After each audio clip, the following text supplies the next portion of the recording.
Olá, bom dia. Hoje é segunda-feira, 20 de setembro. Você vai ver nessa edição que o Brasil teve o menor número de mortes por Covid em um dia desde novembro do ano passado.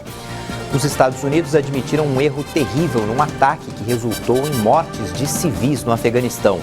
E a nave da SpaceX com turistas espaciais já voltou à Terra. Um estudante abriu fogo e matou 8 pessoas em uma universidade na cidade de Perm, na Rússia. Ele foi preso, mas não há detalhes sobre o seu estado de saúde. Várias pessoas ficaram feridas nesse ataque. De cada 10 brasileiros endividados, 7 têm ansiedade, um problema que passa pelo mau humor e pode chegar à depressão. Os especialistas dizem que o ideal é buscar a ajuda de um psicólogo e fazer um planejamento financeiro. A Monique tinha uma dívida de R$15 mil aos 19 anos de idade. Faculdade, no começo, super endividada para conseguir fazer a faculdade, então, para conseguir ter esse investimento, acabei me endividando bastante. Esse foi o auge, mas os problemas financeiros começaram bem mais cedo. E a minha família também nunca soube lidar bem com o dinheiro, então entrava o dinheiro no mês, recebia o salário, pagava a conta, o dinheiro acabava. Isso quando a gente não ficava devendo para o banco. Grande parte desse caminho do endividamento vem, em primeiro lugar, de replicarmos os comportamentos que nós vimos, por exemplo, dos nossos pais, que nos levam a ter determinados hábitos e crenças em relação ao dinheiro. Herança comportamental, falta de planejamento, gastar além do orçamento em nome do status. São várias as razões que levam ao endividamento. Temos uma facilidade hoje muito grande de alguns tipos de crédito, o que também faz com que as pessoas acabem assumindo esse crédito como um dinheiro próprio.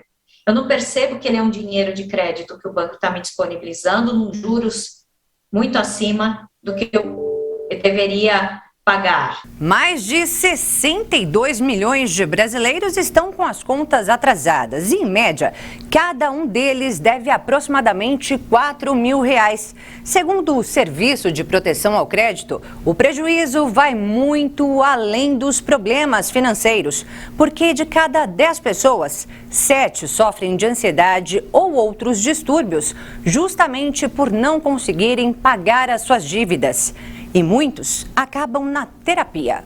Geralmente ela vem com distúrbios do sono, distúrbios do apetite, com síndrome de pensamentos acelerados, com problemas às vezes físicos. Ela entra num nível de tensão muscular muito grande que começa a ter dores no corpo, dores crônicas, torcicolos, vem de problemas emocionais que ela traz, que acaba desdobrando nos relacionamentos. Então ela está sempre ansiosa, sempre vivendo uma falta, sempre uma busca de uma coisa que ela não sabe muito bem o que é. Aconteceu com a Monique e a ansiedade contribuiu para o aumento das dívidas dela. Porque quando os sintomas apareceram... Só passava quando eu comprasse alguma coisa. E aí essa tristeza não passava. Eu falei, preciso de tratamento. 70% dos pacientes da psicóloga Sabrina Amaral chegam ao consultório da mesma forma. O problema financeiro e o problema emocional, eles andam de mãos dadas. O trabalho que a gente faz no consultório é de psicoeducação. Primeiro, ela precisa entender que a relação boa com o dinheiro, a liberdade emocional financeira, ela não está relacionada à quantidade de dinheiro que você tem, mas como que você se relaciona com o dinheiro. Então você precisa entender quais são os seus gatilhos de ansiedade, quais são os sentimentos que disparam isso em você, quais são os pensamentos que vêm na hora da compra, para que você possa tomar consciência desse comportamento que é automático. Uma vez que você toma consciência, a gente começa a trabalhar no combate desses pensamentos ruminantes e desses hábitos que não são saudáveis na sua relação com o dinheiro. Mas não basta cuidar da mente. Depois de passar por um aperto desses, é preciso investir também na educação financeira. Foi assim que a Monique mudou a própria história e a vida dos pais. Hoje eu consigo ajudá-los, além financeiramente e também com essa parte de educação financeira. Então, hoje eu consigo ensiná-los a fazer planos com o dinheiro que eles têm e fazer aquele dinheiro se multiplicar. Busque controlar a sua ansiedade em relação à sua dívida atual. Porque muitas vezes a pessoa quer se livrar dessa dívida e ela faz mais dívida ainda em cima da dívida. Analisar a minha real situação financeira, para isso eu preciso fazer um diagnóstico. Eu tenho que olhar a minha realidade. Quanto eu ganho? Quanto eu gasto? No que eu gasto? Se eu tiver uma visão muito clara dessa minha situação financeira, do meu padrão de vida, eu consigo assim fazer um bom planejamento. Uma falha numa subestação provocou um apagão em pelo menos 70 cidades de Minas Gerais e Rio de Janeiro no final de semana. Ainda não se sabe a causa da pane. A falha aconteceu em Rio das Ostras, no Rio de Janeiro, na noite de sábado.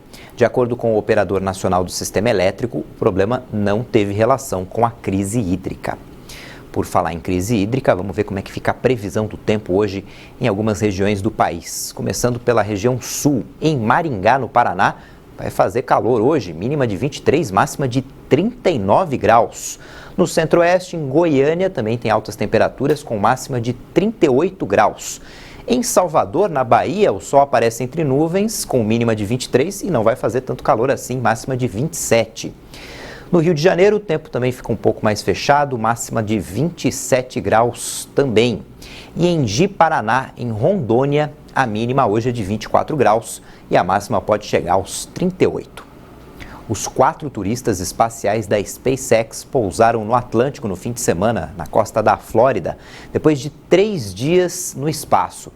Dessa forma, o grupo concluiu com sucesso a primeira missão orbital da história formada somente por civis. A chegada ocorreu conforme planejado. Grandes paraquedas retardaram a descida da cápsula e embarcações da SpaceX seguiram imediatamente para resgatá-la. Felicitações, Inspiration4, escreveu no Twitter o CEO da SpaceX, Elon Musk. O objetivo da missão era promover a democratização do espaço, ao provar que o cosmos é acessível a equipes que não são escolhidas a dedo nem passam por treinamentos de anos.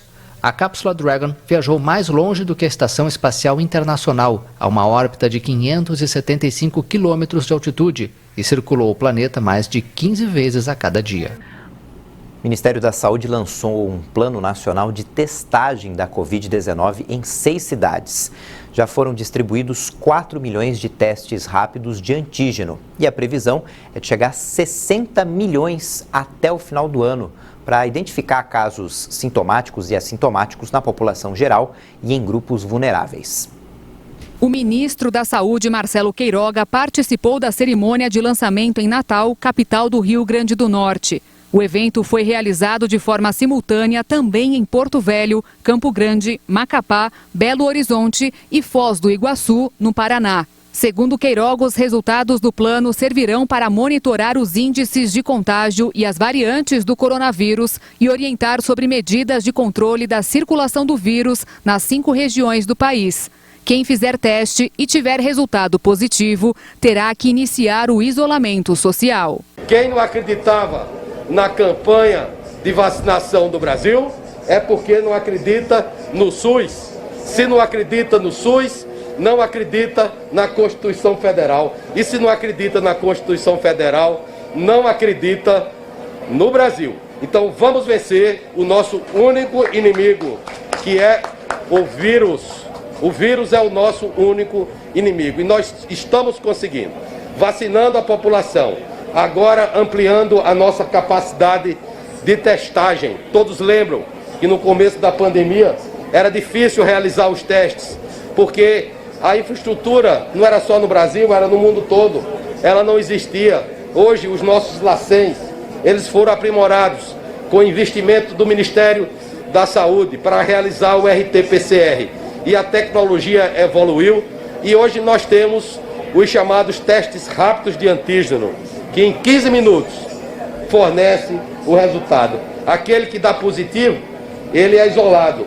Aquele que é negativo, pode voltar às suas atividades normais. E assim conciliaremos o binômio saúde e economia.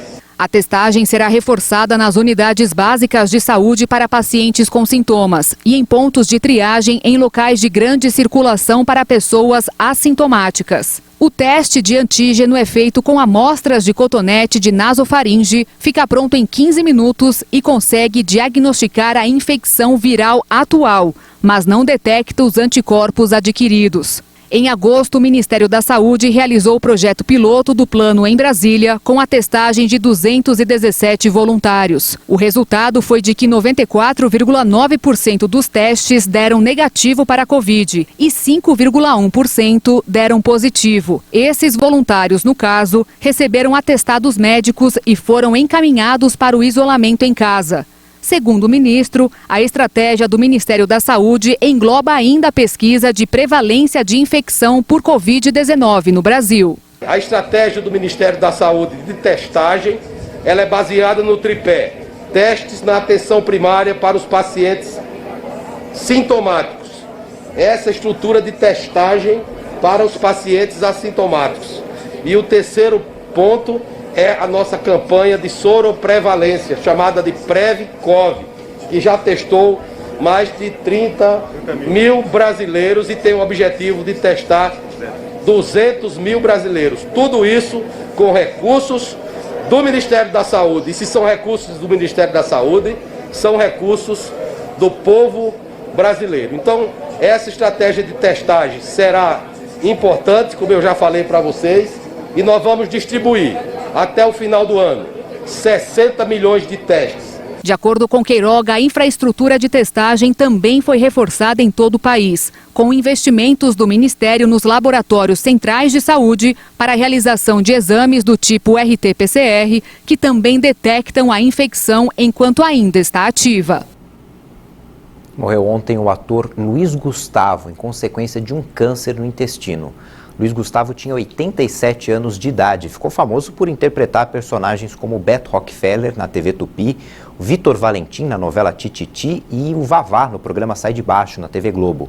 Não haverá velório e o corpo dele será cremado hoje de manhã. Depois do intervalo, a gente atualiza os dados da Covid e da vacinação no Brasil e você vai ver que um leilão reúne itens usados pelo ator Sylvester Stallone no cinema. Até já!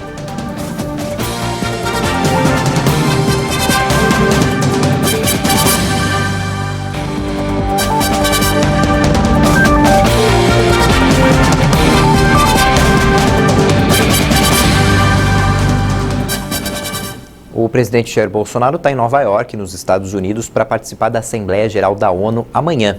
Como é tradição, o chefe de Estado do Brasil faz o primeiro discurso. Hoje, Bolsonaro se reúne com o primeiro-ministro do Reino Unido, Boris Johnson. O Brasil registrou o menor número de mortes por Covid em 24 horas desde novembro. O Brasil confirmou mais 244 mortes por coronavírus de um dia para o outro. O total subiu para 590.752 vítimas da doença. Também foram registrados mais 9.458 novos casos em 24 horas. Com isso, desde o início da pandemia, já são mais de 21.239.000 diagnósticos confirmados. Lembrando que nas segundas-feiras os números são mais baixos porque ficam retidos nos hospitais. A média móvel de mortes está em 557 óbitos por dia. E a média móvel de novos casos está em 34.286. Na avaliação da pandemia por regiões, apenas um estado registrou alta nas mortes, Roraima. Em estabilidade estão 12 estados e 13 unidades da federação apontaram queda nos óbitos. O estado do Rio Grande do Norte não divulgou os dados. De acordo com o último boletim divulgado, 7 estados não registraram mortes: Acre, Amapá, Ceará, Maranhão, Piauí, Rondônia e Roraima. Os nascidos em dezembro, que receberam a 5ª parcela do auxílio emergencial, já podem sacar o dinheiro e fazer transferências a partir de hoje. A próxima parcela do benefício para esse grupo vai ser paga no dia 3 de outubro. O pagamento da 6ª parcela já começou. Recebem hoje quem faz parte do Bolsa Família e tem o número de identificação social UNIS com o final 2. Os Estados Unidos assumiram que o ataque em que morreram 10 civis antes da retirada do exército americano do Afeganistão foi um erro. Os Estados Unidos assumiram que o ataque em que morreram 10 civis antes da retirada do exército americano do Afeganistão foi um erro. Em nota, o secretário de Defesa dos Estados Unidos, Lloyd Austin, se desculpou pelo ataque em Cabul. O documento admitiu que o homem atacado era apenas uma vítima inocente, como os demais tragicamente assassinados. O Pentágono também se posicionou sobre o episódio. Como o secretário disse no comunicado, pedimos desculpas e vamos nos esforçar para aprender com este erro terrível. E para isso, ele ordenou uma revisão completa da investigação recém-concluída pelo Comando Central dos Estados Unidos. O general Kenneth McKenzie, chefe do Comando Central das Forças Armadas do país, falou sobre possíveis compensações. Estamos considerando reparações, e isso vai ser, em última análise, uma questão de política. Por isso estamos em contato com o escritório do secretário de Defesa, para determinar o caminho a seguir. Como vocês também entendem, é muito difícil atuar em solo afegão, para realmente alcançar as pessoas. Mas estamos muito interessados em fazer isso. No dia 29 de agosto, o exército dos Estados Unidos realizou um ataque com drones na capital afegã contra um carro que supostamente estaria carregado de explosivos. O episódio aconteceu poucos dias após o atentado assumido pelo Estado Islâmico contra o aeroporto de Cabul, que deixou mais de 100 mortos, incluindo 13 militares americanos. As luvas de Rocky Balboa e a bandana de Rambo são alguns dos 500 itens da coleção da estrela de cinema de ação Sylvester Stallone, que serão leiloados em dezembro. Artigos dos arquivos pessoais de Sylvester Stallone, incluindo vestuário, acessórios, roteiros, cadernos e outras lembranças dos filmes mais famosos do ator, serão vendidos em um evento que se prevê arrecadar cerca de $1,5 milhão. Entre os souvenirs em destaque estão as luvas de boxe de Rocky 3, que podem sair por algo entre $10 mil e $20 mil, e cadernos escritos à mão dos 4 primeiros Rock, avaliados entre $40 mil e $60 mil. Existem algumas peças fantásticas aqui. Acho que as partes realmente interessantes são os livros de história, que falam sobre as notas e os planos que eles tinham em torno dos filmes.